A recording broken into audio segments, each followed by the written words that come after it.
Upo po tayo sa baba. Upo, lingkod sa boss. Okay, hawakan niyo. Oh. See? Yung inaog sa tubig po na. Okay. Pwede natin baliktad-baliktad, ma'am. Basta wag lang po natin tubig na parang pancake. Parang pancake. Okay, Araw, sampol. Yan na pa isa. mas maganda sa floor po tayo ng bangka para komportable po tayo mawak ng jellyfish. Sa baba ng Gunit ka? Dili ko. bigay mo kay Juan.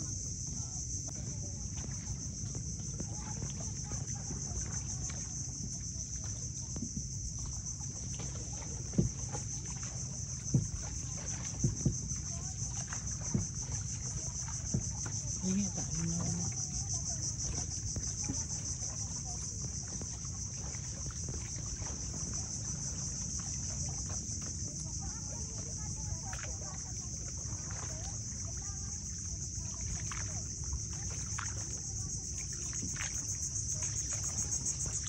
And a very friendly jellyfish, which is also known as the upside down stingless jellyfish. So, kaway maganda po. Okay, so when we say about stingless jellyfish, so definitely pwede po natin yan hawakan, ma'am. Yung mga ganitong klaseng jellyfish. Pero bago po natin sila hawakan, i-demo ko lang po sa inyo muna na kung paano yung tamang procedure sa paghawak ng jellyfish. Para at least walang masasaktan. Oh, well, ito na po yung isa sa mga classification ng jellyfish natin. Then, pag may jellyfish na po tayo tulad dito, in the first place, wag lang po natin sila iangat sa tubig, ma'am. Then, pipicturan. Kasi kung ano po ang meron tayo na fresh air dito sa mundo, yun po ang isa sa mga toxic sa kanila. Well, the right way to hold the jellyfish is to let it float on our hand. It seems like this.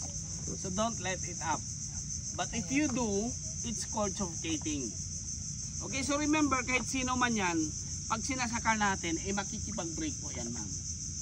So, dapat very smooth lang po yung paghawak natin, tulad nito. Okay?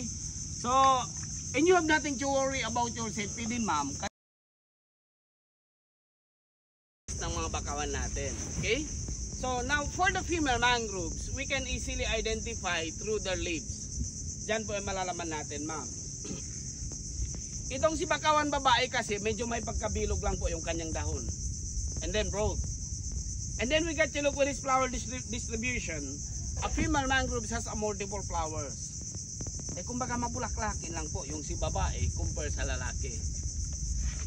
Okay, so dito naman tayo sa bakawan.